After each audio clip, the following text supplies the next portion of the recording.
Okay, so today our additional exercises from recitation were just to find the solutions to some linear systems and put it in parametric form. And we wanted to do this by putting it in a matrix and reducing it to reduced row echelon form. And so we had the following three systems that I gave, and yeah, I'm just gonna go ahead and start them. So if you haven't tried these exercises already, please try them before looking at my solutions. Okay, let's get started.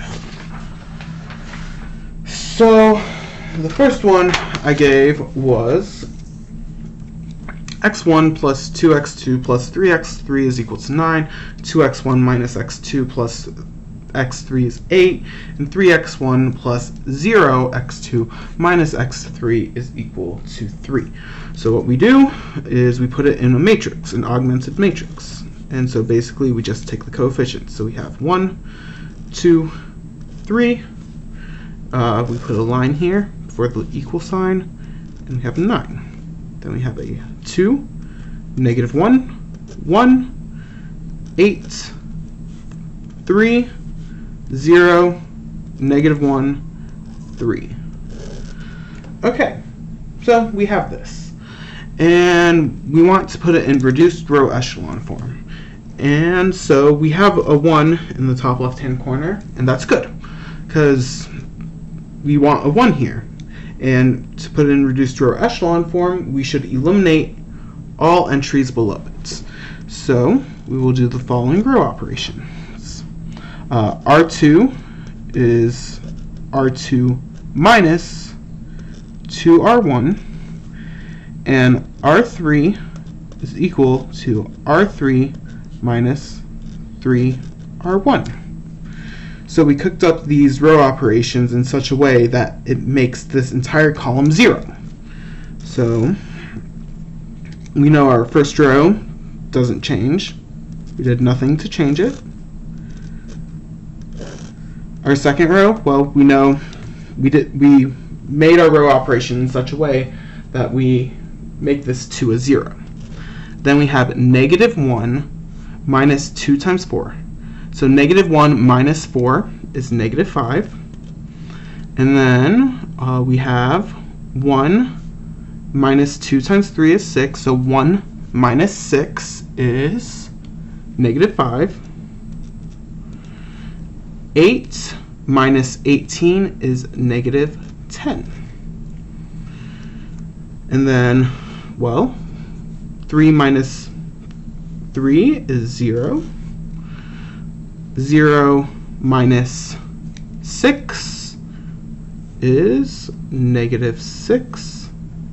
Negative 1 minus 9, because negative 3 times negative 3 is 9.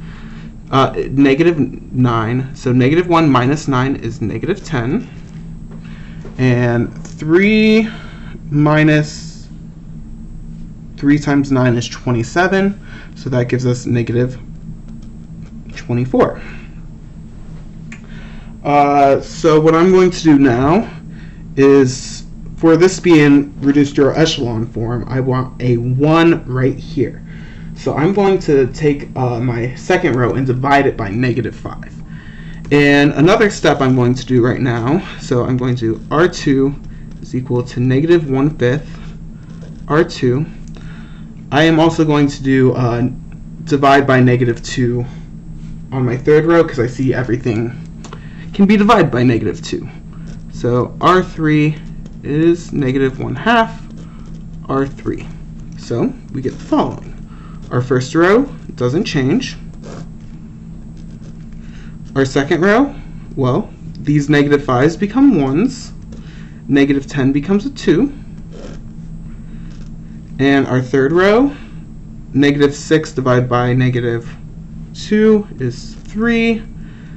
Negative 10 divided by negative 2 is 5. Negative 24 divided by negative 2 is 12. All right. So let me move it up so we have more paper. So we have this one here, and we want to get rid of this 3. So what we'll do is we'll say, all right, row 3 is equal to row 3 minus 3 copies of row 1. And that will give us the following. So the first and second rows do not change. We created it in such a way that it eliminates this 3. And then we have, all right, 5 minus 3 is 2.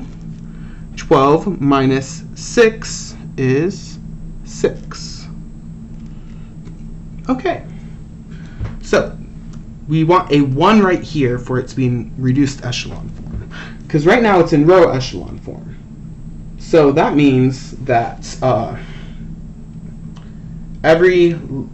these are your pivots or leading variables, and everything below them are zeros.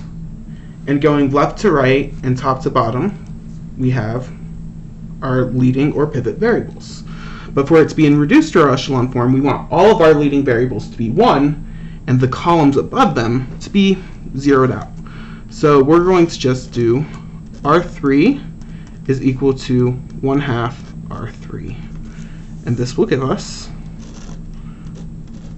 the following.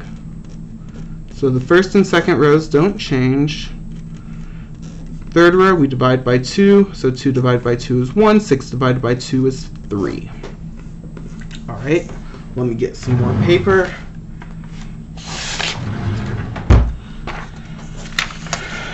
So, what we're going to do is we're going to say, all right, we need to make this a 0 and this a 0. So we're going to do R1 is equal to R1 minus 3 copies of R3, and R2 is R2 minus R3. And doing that, we get the following matrix. So the good thing about putting it in this, we call this upper triangular form right here. It means if you look at this kind of diagonal, everything above it, everything below it is 0. It doesn't affect these first 2 columns because we just add multiples of 0, which is 0. So these first columns don't change. And the last row also doesn't change. So the only things that change are up here. And if we do the first row first, well, we made our row operation in such a way that this becomes a 0. And then we have, let's see, 9 minus 3 times 3 is 9. So 9 minus 9 is 0. And here we have 1 minus 1 is 0. And 2 minus 3 is -1. So the last thing we need to do is 0 out that 2. So we'll just do R1 is equal to R1 minus 2R2. And that will give us the following. And we subtract 2 of R2. So we are subtracting 2 negative 1s. So we're adding 2. So this becomes a 2. So our solution is x1 is 2, x2 is -1, and x3 is equal to 3. And there are no free variables, so it's a unique solution. 2, -1, 3. And we can kind of just quickly check that. So we have 2 minus 2, that's 0, plus 3 times 3 is 9. So the first equation is good. Second equation is 2 times 2, which is 4, minus -1, so plus 1. So 4 plus 1 is 5, plus 3 is 8. So second equation is good. And third equation is 3 times 2 is 6, plus 0 of -1, so we still have 6, minus 3 is 3. 6 minus 3 is 3. So this is a solution. It's a unique solution. So that's the first problem. All right, problem number 2. This is the 4x4. And we'll just make our augmented matrix. So 1, 2, 3, 4, 9. 2, 4, 3, 2, and 4. 1, 2, 0, negative 2, negative 5. 5, 10, 6, 2, and 3. So we want to zero out the first column. So this, and this. So we'll say, all right, R2 is R2 minus 2R1. That'll make this a 0. R3 is R3 minus R1. That'll make this a 0. And R4 is R4 minus 5R1. That'll make that a 0. So when we do this, we're going to get that the first row does not change. We zeroed out this column, and then we'll just do it row by row. So 4 minus 2 of the first. So 4 minus 4 is 0. 3 minus 6 is negative 3. 2 minus 8 is negative 6. 4 minus 18 is negative 14. So that's the second row. The third row, well, 1 minus 1 is 0. 2 minus 2 is 0. 0 minus 3 is negative 3. Negative 2 minus 4 is negative 6. Negative 5 minus 9 is negative 14. And then our last one, so we subtract 5 of it, and 5 minus 5 is 0. 10 minus 2 times 5 is 10. 10 minus 10 is 0. 6 minus 5 times 3 is 15. So 6 minus 15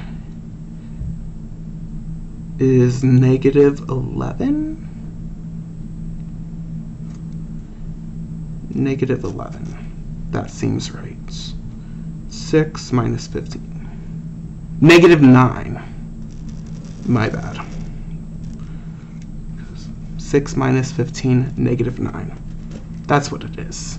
And 2 minus 20 is negative 18. And 3 minus 45 is negative 42.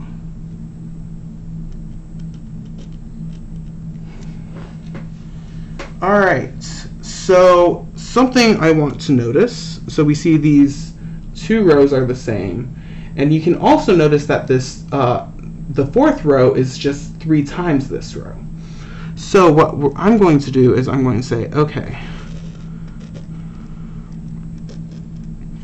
R3 is R3 minus R2, and R4 is R4 minus 3 copies of R2. And doing this, I'm going to zero out these last 2 rows. So we get the following. The first row doesn't change.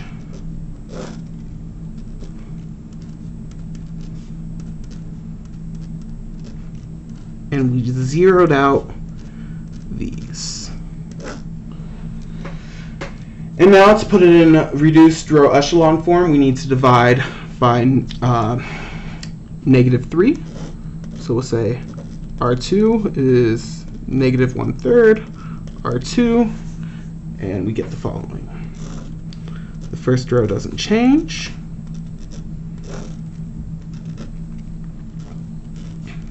So 1, 2, 14 over 3.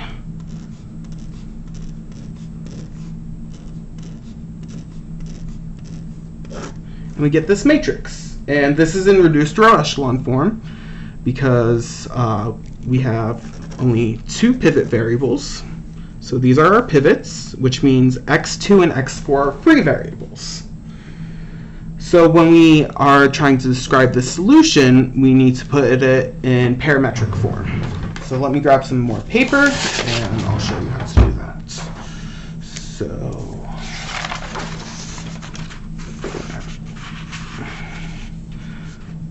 So what does this say? We can kind of interpret this as x1. Oh, actually, my bad. This isn't in reduced row echelon form because we have to zero out this 3 up here, because this is a pivot and everything above the pivot needs to be 0. So we need to do R1 is R1 minus 3R2. And in doing so, we get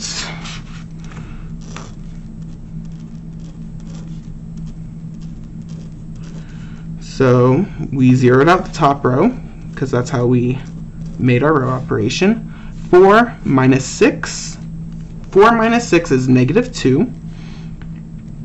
It's a 2, 0, 0. The nice thing about this negative 3 here is that just makes this a negative 14, because 3 times 14 over 3 is 14, but then we have the negative, so it's negative 14. So 9 minus 14,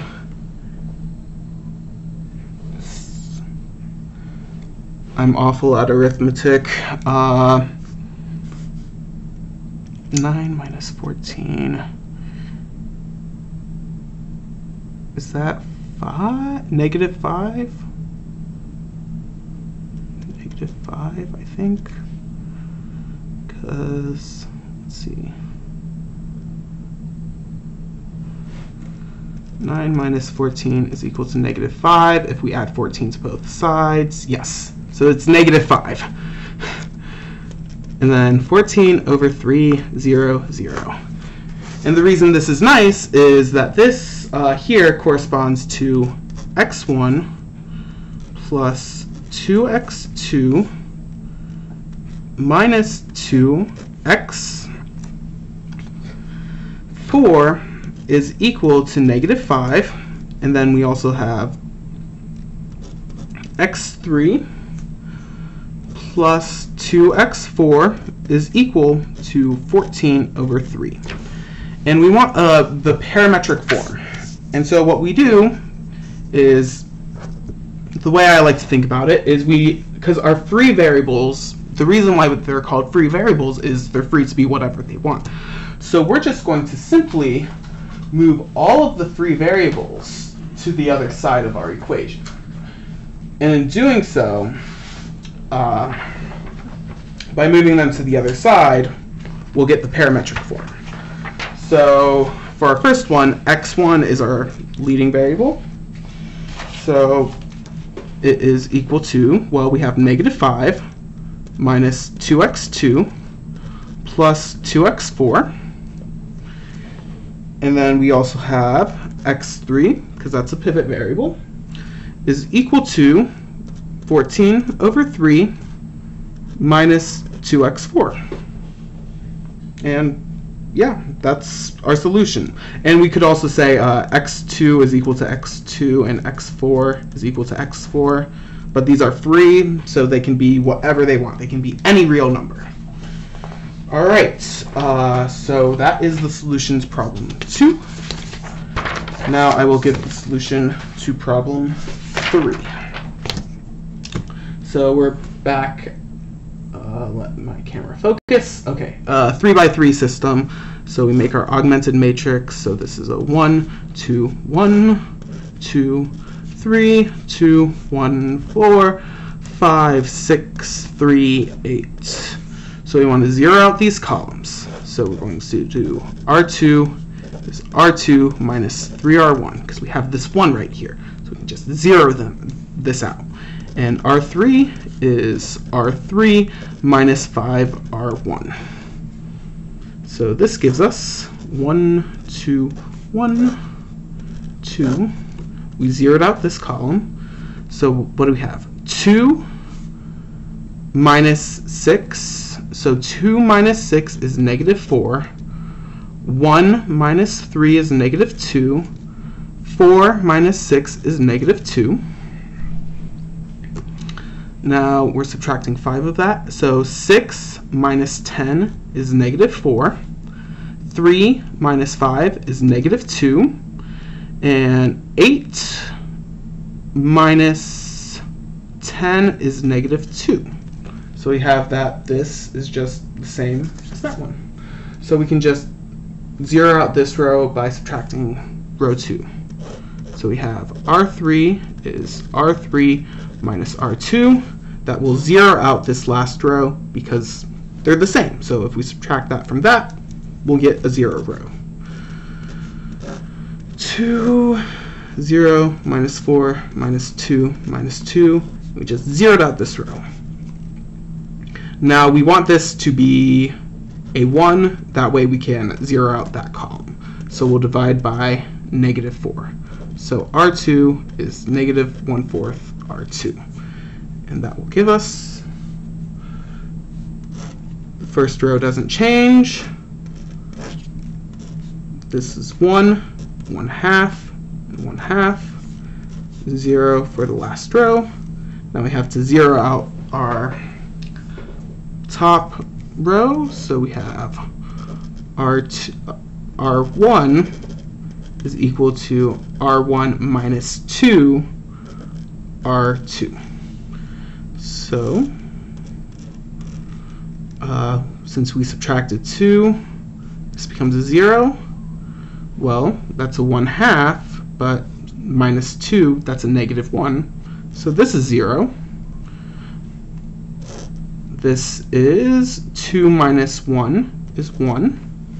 And the second row doesn't change. 1/2, 1/2, 0, 0, 0. So we have it in reduced row echelon form. And then from reduced row echelon form, we can put it in parametric form. So remember, this reduced row echelon form corresponds to the equation x1 is equal to 1, because we have x3 as a free variable, but we have 0x3. So we have x1 is equal to 1, and x2 plus 1/2 x3 is equal to 1/2. So our solution, we need to move our free variables to the other side, would be x1 is equal to 1, x2 is 1/2 minus 1/2 x3, and we could just say x3 is equal to x3 because it's a free variable, and that's the solution. So yeah, those are the 3 problems. So yeah, thanks for watching.